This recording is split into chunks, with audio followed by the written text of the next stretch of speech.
church people or some of the, they say things and it's just like, oh, you too thin skin. And you're supposed to, No, I'm not thin skin. Right. You hurt my feelings. What you said wasn't nice. Church hurt is real. Yeah, church hurt is real.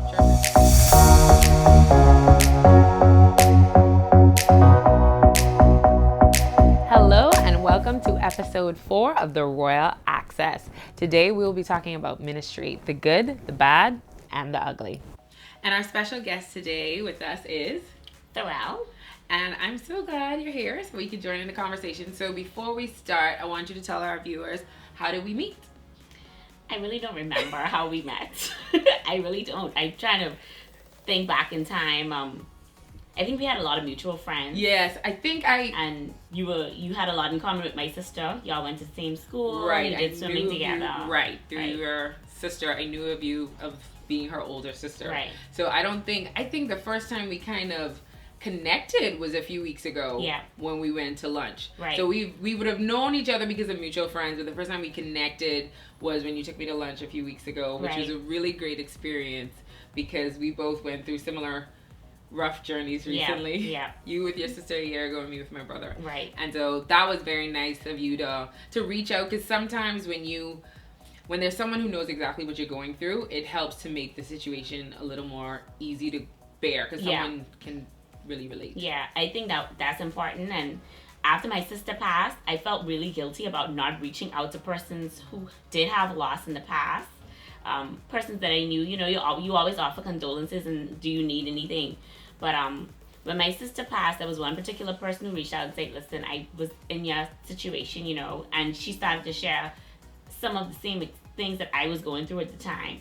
And that made a big difference. And so I realized that moving forward is something that I have to be intentional about. And, some persons don't want to talk. Some persons just prefer to do that journey alone or with their family. And then you have some persons that are open to, sharing the experience with others. And so... Most definitely. Yeah. But I think that's a good point that you made too, in terms of I didn't really think about how people grieved before I personally went through that experience. Yeah. So that was new for me, of watching the way, like, how I handle things, how things are handled when you go into that rough experience. So having someone there was great. We're talking about ministry. And so just like me, you grew up in church your whole life and was active in ministry. So what made you make the decision that I was going to be involved in church? Because we a lot of people grow up in church and don't decide to be involved in anything. Yeah, I think more than anything, I had given my life to Christ at an early age. And so more than my mom just forcing me to participate in ministry, I willingly did so. What are some of the rewarding parts of being in ministry? Some of the things that you felt were like, this brought me joy, or this is the reason why I did it. Some of the things.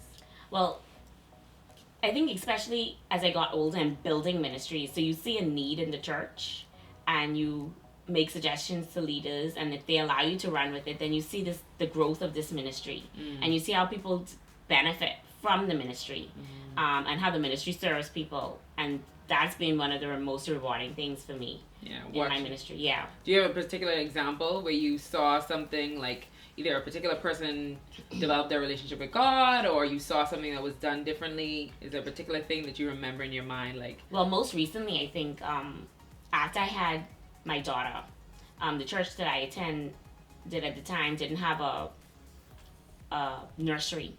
And, we're still going through the growing phases. So I would see people come to church, and as soon as the baby started to fuss too much, or they would leave and step out for a minute, then they'd come back in, and the second time it's like, okay, listen, I can't do this. So they would leave and not return into the service. Right. And so I had given it some thought, and it took a while for me to actually build the courage to approach the leaders about it. And I suggested a space that we could use for a nursery. and we got persons to donate all of the supplies. I go. mean, we had more than enough. We were able to donate. And to the no one community thought even. about it before? Like, we should, or they thought about it and then probably didn't want to Right. implement it. I think persons, everybody's like, oh, we need a nursery. But nobody ever Nobody- thought, like, take just the do it. initiative. I think with the one of the most recent, seeing people just being able to come to the service and enjoy. Because anybody that has young kids know that it's a challenge. Like, and they feel bad. You don't even go to church no more. No, it's like, because people are like, oh, we're this is a child-friendly environment. And as soon as the baby starts to cry, everybody give you the side eye, I like, need your child to go. yeah. Now. Right, you take this crying baby outside, please. So those are some of the good things about being in ministry. You Right. see change, you see growth and change in people. You see that you're solving problems. Leaders are actually giving you the leverage to go out there and make decisions Right. that actually, help people. What are some of the hard parts of ministry? People see you as a leader, and so they don't see you as someone who eventually or sometimes is in need. You're always the person giving, and so Right. no one's giving Right, to you. No one's right. checking on you. You're always the servant, and so people don't realize that you sometimes need to be served. Right. And so, you have to take on, and you have to wear it. You have to wear people loosely too, because people will say things, and People come for you. Yeah. Has anyone ever come for you? Oh yeah, they will come for you. Let me tell you. What did they come for you and say? We're not gonna call names. But what No, did but I mean, like, church people are some of the, they say things and it's just like, oh, you too thin skin. And you're supposed to, No, I'm not thin skin. Right. But you hurt my feelings. What you said wasn't nice. Church hurt is real. Yeah, church hurt is real. Church hurt is real. Yeah, and I think for the most part, in the Bahamian society, we rough people. Like our tone of voice, the nature of our conversations, we rough. Like slap your hat off and things like that. We say just frivolously. When in other cultures, people take that like, you going what? Right. Right. And So it I hurts think people's just feelings. in general, our culture is embedded in rough, tough, tumble. And kind people of are thing. very opinionated. Extremely. I remember when I first came home from school, in school we used to have like this hip hop dance group. And so I'm so excited because I was involved in this hip hop dance group, a Christian hip hop dance group in school. And so I was like, okay, I came home, let me try to implement this, show them, get some people around. And they were like, why you having hair dancing to this rap music? And, it was just like, well, I can do nothing about it. Yeah, exactly. Well, forget it. Because, Right. and it was like, it's Christian music if you listen to it, but it was just like, we don't know what this is. And they up in hand, they wearing jerseys and dancing up in the church and shaking. Yeah. Was there no shaking? Yeah. But it took me a long time, and I don't think I internalized it at that point, but it really took me a long time after that to really get involved in anything, because I'm just like, I'm shut down. Y'all don't want anything new. You don't want anything different. You want to talk about people, like you say, they could be rough. And it isn't even like, well, what was that song? I didn't understand the words or anything like that. No. It's just, oh, no. What you doing? What she doing? And it turns you off. It does. And I think in a lot of situations, especially when it comes to music, people have brought their convictions into the church. And so when you're dealing with younger people who are open and they're vulnerable, and certain types of music appeal to them, whereas rap music before I was saved might have been my way of chilling with my boys, or this is our Friday evening hang thing, and so you don't want that in the church. But this is now Christian rap, and I can't draw the line. I don't see the difference in it. The genre of the music is the same. And as far as I'm concerned, they're all from the devil. Everything. And we saved now. So turn it off. Yes. Now. Yes. They're letting their convictions, sometimes people let their personal convictions affect how they treat other people and how they communicate to other people. Yeah. Understood. So recently you decided to take a break from being involved in ministry. Yes. Why'd you make that decision? Several reasons. I remember having a conversation with my sister the earlier part of last year. And she said to me, Therelle, you are too busy. She was like, you busy helping everybody do everything. And you're just too busy. Like, you can't focus on your family. You can't focus on God. You just being a Martha right now. And I was kind of offended at the time, really. Because I was like, girl, I working for God. I don't know what you're talking about. And you this Jesus work. Okay? Everything I'm doing is for Jesus. Okay? So how you gonna tell me don't do it? Right. And I was offended initially. And so we kind of, and we didn't end the conversation on a good note. But as the year progressed, I realized that exactly what she said was true. And that was usually the case for her, right? She spoke wisdom, but it took you a little while to accept the wisdom. And so I eventually gave it some thought. And at the time, I was responsible for several ministries in the church. And I was also responsible for several organizations outside of church, right? Leadership, like president of this and, founder of that. And so it was a lot. And I got the opportunity to leave the island for a while. And during that time, I had a real conversation with God. My sister passed, and that was another enlightening for me because, we have the saying, only what we do for Christ will, the Bible says, only what you do for Christ will last. Yes. Right? And that is very true. But we feel as if what we do has to always be action. And somebody like me who I consider myself a servant. So I know myself. If you come to my house, I will serve. If I go to someone else's house and I see that they're in need of servers, you don't have to worry. I take off my shoes and I will help you serve. You're going to do right? it. I'm going to help you do that. And the downfall with that in church is that usually leaders identify those persons that are always servants. And so until it gets too much. Exactly. They will pile on the servants and the servants won't say no most times. And you realize that in your Martha moments of being the octopus for Jesus, you are not sitting at the feet of Jesus to actually cultivate and develop your relationship. And I heard a sermon on that before in terms of with Mary when they were saying Mary was doing the better thing because she was actually developing and cultivating that relationship with God instead of being busy. Precisely. All of the busy work. Right. And I think more than anything, there's a place for Martha. If we don't have Marthas, the church will not function. The church is an organization. The church is a body. Because we have to also be doers of the word, right? And so in doers, we have to go out there and we have to reach out to people. We have to minister to persons and so on. So we can't always be sitting at the foot of Jesus. But there's a time for that. Right. And when we can draw the line and separate, and I think that was my challenge. I did not find that line until I actually stepped away and said, listen, I need to find myself just saturated and find my place, and not be all over the place. Right. And I think it's important for people to know too is when you think about ministry, it's not just me serving at something in the church. Your family's a ministry. Exactly. You're ministering by just being a mom, by and being a wife. And that's my first ministry. And that's your first ministry. Yeah. But people don't realize, my family, that's a ministry. You could be at work and whatever I do, even though I'm not in a religious profession or a church profession, that is still a ministry. Exactly. Whenever I go out, the way I interact with people, the love I give to them, the care I give to them, that's also a form of ministry. So I think a lot of times when people think about ministry, they think about doing something in the four walls. And if I'm not doing anything in the four walls, then I'm not doing it. Exactly. And I think ministry for me as a single person was carried on to my ministry as a married person and my ministry when I had children.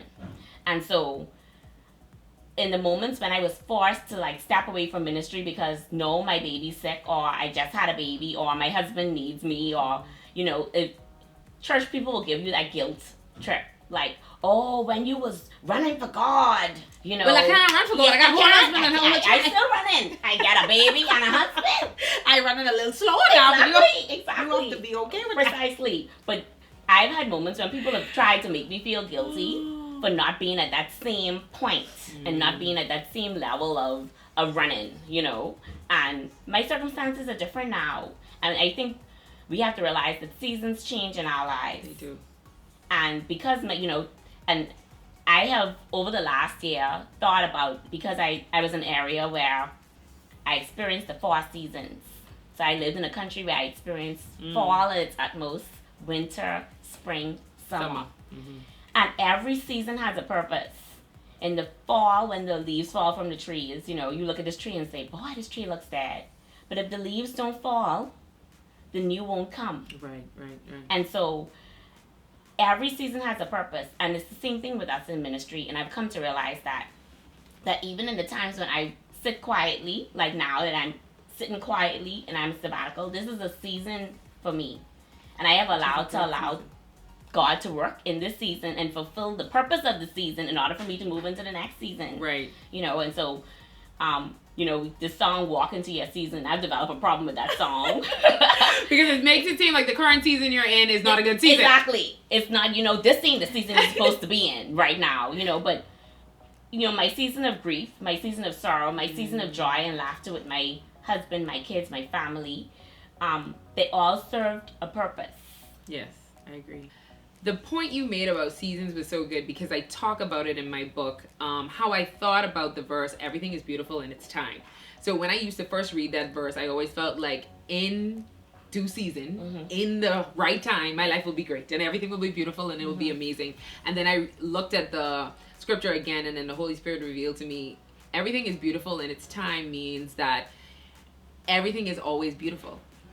Like you said, when the leaves are falling, that's good. That's a good thing that they're falling right now, because that's what needs to be going on right now. So it made me realize that you need to enjoy every aspect of your life. Precisely. And the seasons change and they look different, but it's still a beautiful season even though it looks different. Exactly. There's still great things. Someone was telling me the other day, say, boy, things looking good for you, because I was saying about a couple things that are coming up, and I'm like, I just came out a very rough period of my life. But what I realized is, because I didn't make up my mind, like, this is a rough period, so I'm not going to apply for anything, I'm not going to try for anything, I'm not going to go out and do anything. No, this season has grief, but it also has other things that can come out of it. Right. So I think when we label, like, okay, this is just a bad time for me, or things are not going well, then you don't appreciate all the beauty that life brings. Exactly. So the final thing I want to say as we wrap up this ministry, the good, the bad, and the ugly, I think, one, we talked about the fact that in ministry, some people think it has to be in the four walls, and then you have the people who feel like you need to be doing everything that you was doing before, even though your life has changed drastically, of now being a wife, now being a mother.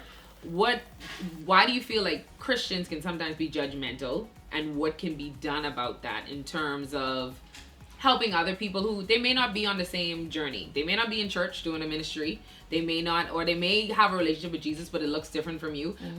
Or they might have been in ministry and now they're scaling back. How do we deal with the fact, one, do you think Christians are judgmental? And then how do you deal with that? I think people in general are judgmental. That's a good point. Not just Christians. Not just Christians. Not just Christians. Christians are human, so people are judgmental. People are judgmental. I think we have expectations for Christians, and so a Christian being judgmental is like extremely taboo. And so that's why people overemphasize, they usually, I watched an interview just recently with Kanye West, and he said people usually point out the worst Christian. But if you're talking about basketball, they point to the best basketball player. And so there's some inequalities in the way society looks at church. And he's also getting a lot of judgments right now, too. Right. But I think that people are judgmental. That's the first thing. And I think that everybody has to tap into the source. Once you tapped into God, He'll direct you in the areas that your ministry, your gifts will make room for you to minister to others. And some persons that can be in the forefront, and some persons that's in the background.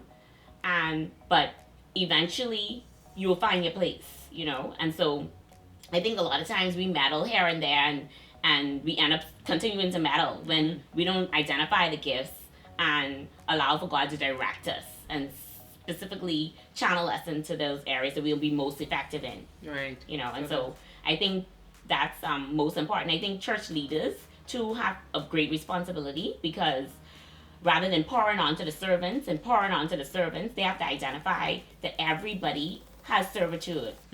Everybody in ministry has the role of a servant. And so you have to identify those that are stronger servants than others, but still allow those stronger servants to have the opportunity to be Marys. Right. And sit. Because that's all of that is a part of your growth as a person. Exactly. And the whole reason we were talking about ministry, the good, bad, and the ugly, is for people to realize if you are active in a ministry, that's not going to fulfill you. No. Other things in life will bring you fulfillment. Exactly. But you're not going to see it if you keep on trying to be Martha and let me just do this because this is what I'm supposed to do. Exactly. But you're not really being filled in any other area of your life because you're too busy in ministry. And for those who don't take it on or who haven't been active, to know that ministry isn't just the four walls, and there is a place for you. It just may look different than your neighbor. Exactly. Yeah. So thank you so much for joining us today. Thanks for inviting me. And thanks for tuning in to the Royal Access. We will see you next week. Bye.